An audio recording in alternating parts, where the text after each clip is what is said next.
नमस्कार दोस्तों, हर हर महादेव। आज की वीडियो में मैं संपूर्ण वर्णन दूंगा जिसमें मैं आपको बताऊंगा कि आपको केदारनाथ की यात्रा कैसी करनी है, कहां से आपकी केदारनाथ की यात्रा शुरू होगी और कहां पे जाकर खत्म होगी। केदारनाथ की यात्रा में रुकने की क्या सुविधा है, केदारनाथ की यात्रा में आपको खाने पीने की क्या सुविधा मिलेगी, साथ ही साथ ये जो 16 किलोमीटर का ट्रैक है, आपको ट्रैकिंग के दरमियान क्या क्या सुविधाएं मिलेंगी, किन किन तकलीफों का सामना करना पड़ेगा और कितना समय लगेगा, और भी केदारनाथ से जुड़ी हुई सारी बातें आपको विस्तार पूर्वक वर्णन करूंगा और सभी चीजें आपको इस वीडियो में स्पष्ट रूप से मैं आपको बताऊंगा। अभी कुछ साल पहले 2021 में मैं केदारनाथ की यात्रा पर गया था, तो हमें ठंड का भी सामना करना पड़ा था। तो आप अपने साथ ठंड से बचने के लिए ठंड के कपड़े जरूर रख लें, जिससे आपको यात्रा करने में कोई तकलीफ न हो। साथ ही साथ रेनकोट और छाता भी जरूर रखें, क्योंकि पहाड़ों पर मौसम कभी भी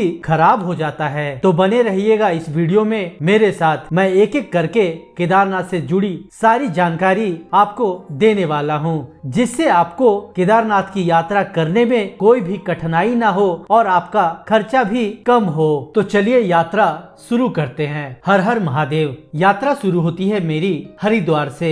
आप विभिन्न शहरों से ट्रेन के माध्यम से हरिद्वार पहुंच सकते हैं, या फिर आप योग नगरी ऋषिकेश भी पहुंच सकते हैं। और मैं उतरता हूं हरिद्वार रेलवे स्टेशन में। हरिद्वार रेलवे स्टेशन के सामने ही सरकारी बस स्टैंड है और यहीं से मैंने सोनप्रयाग के लिए बस पकड़ा था। आपको यहाँ से सुबह 4 बजे से लेकर 7 से 8 बजे तक बस मिल जाती है सोनप्रयाग जाने के लिए, और आपको किराया देना होगा मात्र 460 रुपया। हरिद्वार से सोनप्रयाग की जो दूरी है वो है 234 किलोमीटर की, और आपका वक्त लगेगा 7 से 8 घंटा।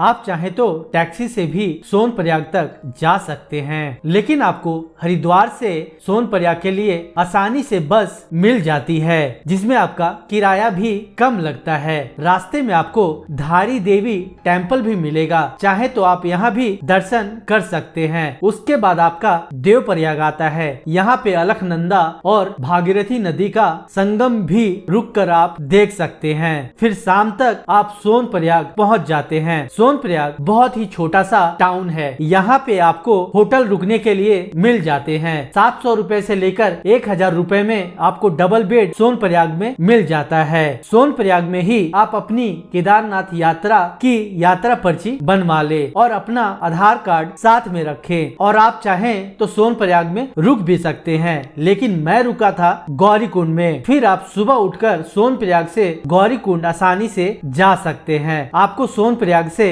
जीप या बुलोरो मिल जाती है, जिसका किराया आपको देना होता है पर पर्सन 30 रुपया, सोनप्रयाग से लेकर गौरीकुंड तक का। सोनप्रयाग से गौरीकुंड की जो दूरी है वो है 13 किलोमीटर की, और आपका समय लगेगा 15 से 20 मिनट, और थोड़ी ही देर में हम पहुंच जाते हैं गौरीकुंड। गौरीकुंड से ही आपकी पद यात्रा शुरू होगी, जो कि 16 किलोमीटर की है, और यह है गौरीकुंड, और यहीं पे गौरी माता का मंदिर भी है। ऐसी मान्यता है कि केदारनाथ की यात्रा करने से पहले गौरीकुंड में स्नान जरूर करना चाहिए, और गौरी माता के मंदिर में दर्शन करने के बाद ही अपनी पैदल यात्रा शुरू करनी चाहिए। गौरीकुंड में स्नान करके हम निकल पड़ते हैं केदारनाथ की ट्रैकिंग के लिए। गौरीकुंड में एक छोटा सा मार्केट भी है, जहाँ से आप अपने लिए कुछ जरूरत का सामान ले सकते हैं, जैसे रास्ते के लिए डंडा, जिसका प्राइस आपको देना होगा मात्र 30 रुपया, या आप यहाँ पे क्लॉक रूम में अपना सामान भी रखकर दर्शन के लिए जा सकते हैं।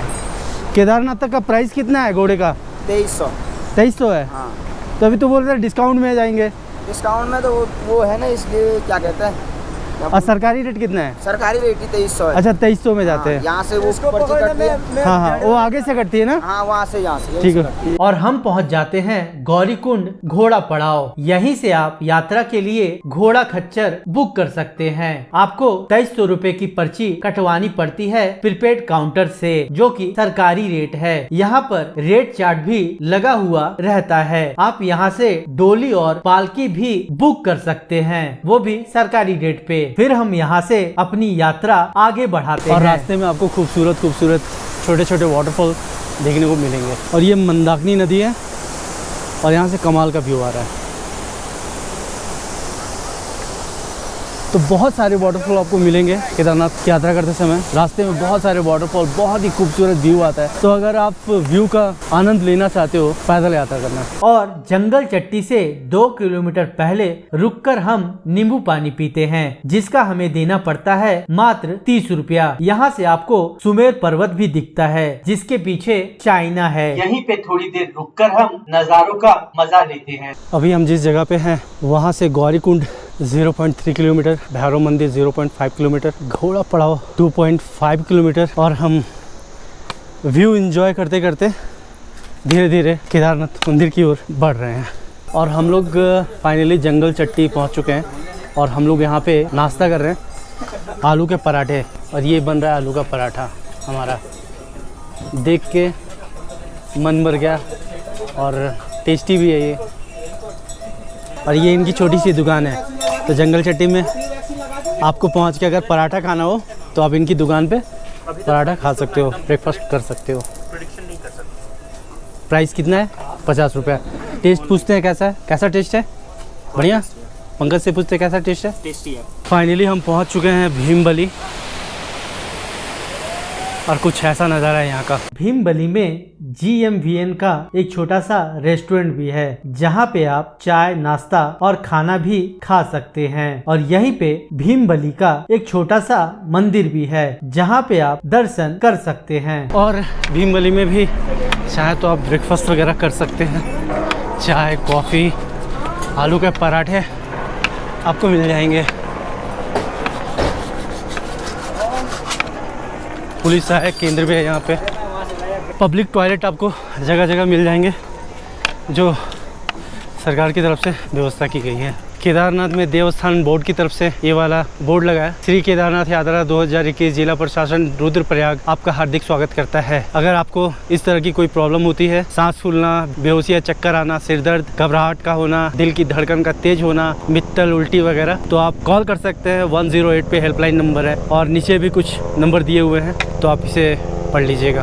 अभी हम हैं रामबाड़ा में। रामबाड़ा से केदारनाथ मंदिर की दूरी रह जाती है 9.5 किलोमीटर की। रामबाड़े में ब्रिज पार करने के बाद खड़ी चढ़ाई मिलेगी, जिसमें आपको चढ़ने में थोड़ी तकलीफ होगी और जल्दी जल्दी सांस भी फूलेगा, बट आप धीरे धीरे चढ़ जाएंगे। ट्रैकिंग करते समय आप अपना ख्याल रखें, क्योंकि रास्ते में आपको बहुत सारे घोड़े खच्चर वाले मिलेंगे और रास्ता काफी पतला है। एक तरफ खाई है और एक तरफ पहाड़ है, और कहीं तो रेलिंग भी नहीं है। तो ट्रैकिंग करते समय आप अपना ख्याल रखें और अपने परिवार का भी ख्याल रखें। और ये सामने आपको दिख रहा है ना, यहाँ ये रामबाड़ा है। यहाँ पे कम से कम 500 दुकानें थी और रहने के लिए शेल्टर थे, होटल थे। तो 2013 के बाद ये सारी दुकानें और रहने की जो भी व्यवस्था थी वो सारे त्रासदी में बह गए। और ये देखिए क्या कमाल का मौसम हुआ है पहाड़ों पे। पूरा क्लाउडी क्लाउडी, हो सकता है बारिश भी हो सकती है। अभी बादल नहीं दिख रहे थे, अभी पूरा बादल दिख रहा है। अभी ऊंचे पहाड़ों पे बादल दिख रहे थे, अभी एकदम हमारे करीब आ गए। ऐसा लग रहा है हम बादलों में चल रहे हैं। हम पहुंच चुके हैं गरुड़ चट्टी, और यहाँ से बेस कैंप 2.5 किलोमीटर है, ज़्यादा दूर नहीं है। वहाँ से केदारनाथ मंदिर 1.5 किलोमीटर है। तो बस थोड़ी देर में हम पहुँच ही जाएंगे, अप्रॉक्स आधा घंटा लगेगा। बस अब बारिश ना हो। जय भोले शंकर, हर हर महादेव, हर हर महादेव।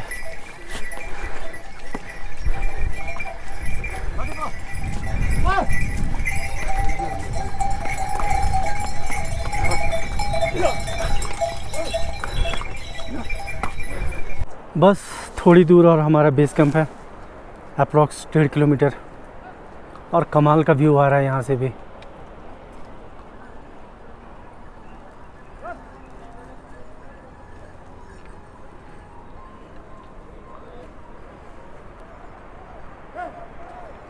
बेस कैंप से पहले बड़े बड़े पहाड़ हैं खूबसूरत से, और हम बस पहुंचने वाले हैं बेस कैंप।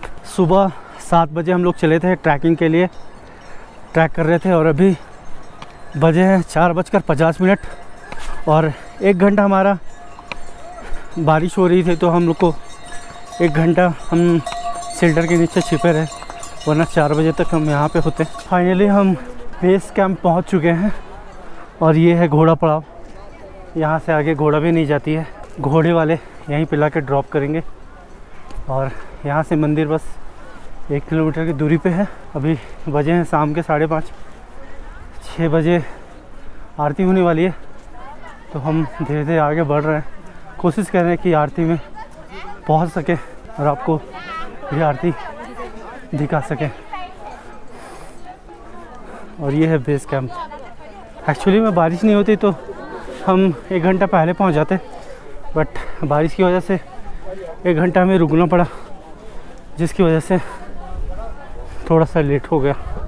बेस कैंप में आपको खाना पीना मिल जाता है, आप यहाँ पे खाना खा सकते हैं। बेस कैंप से मंदिर की दूरी रह जाती है 1.5 किलोमीटर की। यहाँ से हेलीपैड 1 किलोमीटर की दूरी पे है और हॉस्पिटल 0.5 किलोमीटर की दूरी पर है। केदारनाथ मंदिर के पास में ही आपको GMVN का होटल रुकने के लिए मिल जाता है, जो कि सरकारी है। आपको यहाँ पे कम प्राइस में रुकने के लिए अच्छी सुविधाएं मिल जाती हैं। पहला है नंदी कॉम्प्लेक्स, जो कि बेस कैंप के पास है, और दूसरा है स्वर्ग रोहिणी कॉम्प्लेक्स, जो कि एकदम मंदिर के पास में ही है। आपको यहाँ पे रूम्स और बेड मिल जाते हैं। आपको यहाँ पे इको रूम्स 700 से 800 के बीच मिल जाएगा और आपको बेड 300 से 400 के बीच मिल जाएगा। लेकिन आने से पहले आप GMVN के साइट पे जाकर ऑनलाइन बुकिंग जरूर कर लें, कम से कम 1 महीने पहले, नहीं तो आपको ऑफलाइन दिक्कत हो सकती है। आप चाहे तो केदारनाथ मंदिर हेलीकॉप्टर से भी जा सकते हैं। हेलीकॉप्टर आपको सिरसी, फाटा और नारायण कोटी से मिल जाता है, जिसका आपको किराया देना होता है आने जाने का मात्र 4700 रुपया। लेकिन ध्यान रखिएगा,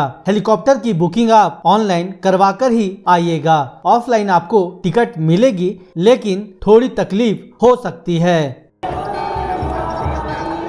भोले भोले भोले भोले भोले भोले। तो दोस्तों, ये रहा हमारे महादेव का मंदिर प्रांगण, जिसका हमें कब से इंतजार था और काफी मशक्कत के बाद हमें केदारनाथ मंदिर के दर्शन हो ही गए और हमने लाइन में लगकर महादेव के दर्शन भी किए। आप चाहे तो मंदिर के पास में भी रुक सकते हैं, यहाँ भी रुकने की सुविधाएं उपलब्ध हैं। मंदिर के ठीक पीछे एक बड़ा सा चट्टान रखा हुआ है, आप चाहे तो इसे पर्वत भी बोल सकते हैं। ये जो 2013 में केदारनाथ में आपदा आई थी, उसी में यह चट्टान मंदिर के ठीक 10 से 15 फीट पीछे आकर रुक गई थी, जिससे सैलाब का पानी 2 भागों में बट गया था। इसी वजह से केदारनाथ मंदिर को कोई भी हानि नहीं हुई थी। लोग कहते हैं सब महादेव की कृपा है, जिस कारण से मंदिर को